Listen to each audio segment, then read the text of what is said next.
Let me ask you something. What if all those struggles you can't quite explain, that anxiety that pops up out of nowhere, or the obstacles that keep blocking your way, what if they aren't random at all? The material we're digging into today says they're actually part of an unseen battle, and it all starts with a really unsettling question. You know the feeling. You wake up, your mind is racing. You are completely aware of everything around you, but you can't move a single muscle. You're pinned down. It's called sleep paralysis, and it is terrifying. But what if it's more than just your brain playing tricks on you? What if that feeling, that dark presence in the corner of the room, watching you, is actually real? You're literally a prisoner in your own body.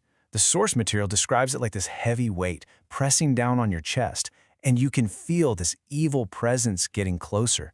You try to scream for help, but nothing comes out. It is a feeling of just absolute terror and helplessness against something you can't even see. Now, look, sleep paralysis is a pretty extreme example, right? But the source suggests that this whole unseen battle shows up in a lot of other ways that might feel frustratingly normal, things you might be dealing with every single day. Do any of these hit a little too close to home?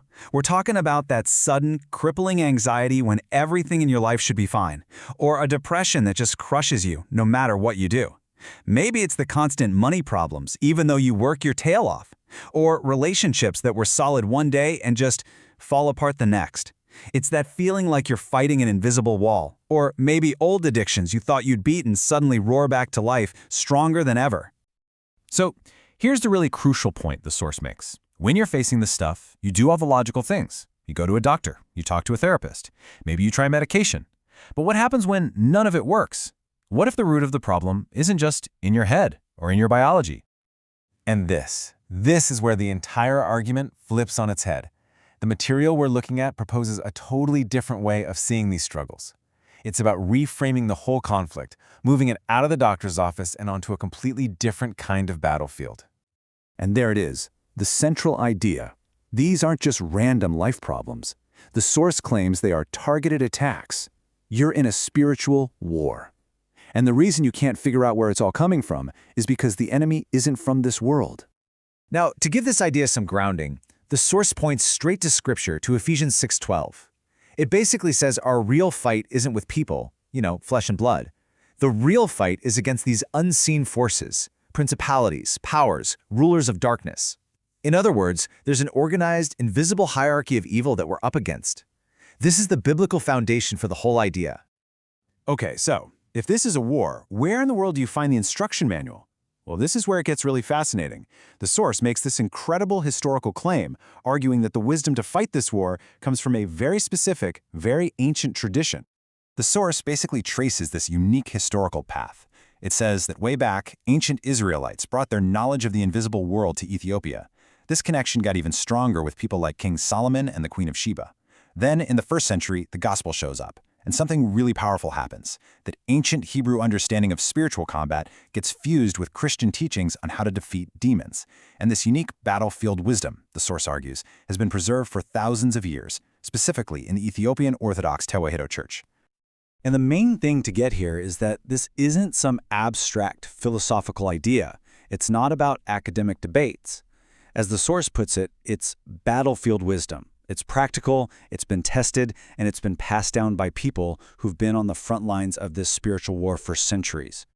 So, if this is a real war with a real history, how do you actually fight back? Well, the source doesn't just leave you hanging. It lays out a practical toolkit for anyone who feels like they're under attack. Think of it like a 5-step training program. Step 1, recognize the attack. You got to learn to tell the difference between just a bad day and an actual demonic assault. Step 2, discover the weapons. This means mastering the tools, like specific prayers and fasting, that actually have power. Step 3, hear testimonies. You draw strength from hearing the stories of real people who fought these battles and won. Step 4, understand the enemy. Study their playbook, their tactics, their weaknesses. And finally, step 5, which is so important, never feel alone again. You realize you're part of a huge global army.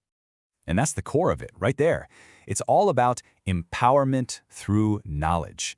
According to this perspective, the enemy's biggest advantages are our ignorance and our isolation. So when someone becomes informed, when they understand their spiritual authority and they actually learn how to fight back, that is what the enemy fears most. And all of this brings us to the final message. This isn't just about sharing information. It's a direct challenge. It's a call to completely shift your mindset. So it all boils down to this one direct question. It's asking you to make a choice about who you are. Are you going to keep being a passive victim of all these struggles? Or are you ready to become a warrior? To get equipped and actually fight back? And this slide really drives that point home. It's drawing a line in the sand. This material isn't being presented as entertainment or something you just casually browse. It's being framed as training for combat. It's for people who are serious about getting in the fight. So, in this view, the very act of wanting to learn more, of seeking out this knowledge, isn't just a passive thing. It's seen as an act of enlistment. It's a conscious decision to get off the sidelines and onto the front lines of this invisible war. And we close on this final, powerful line from the source material. Welcome to the battlefield. It's not a comforting welcome, is it? It's a sobering one. It's a welcome to the reality of the fight. And it leaves you with one last thought. If the battlefield is real, are you truly ready for what that means?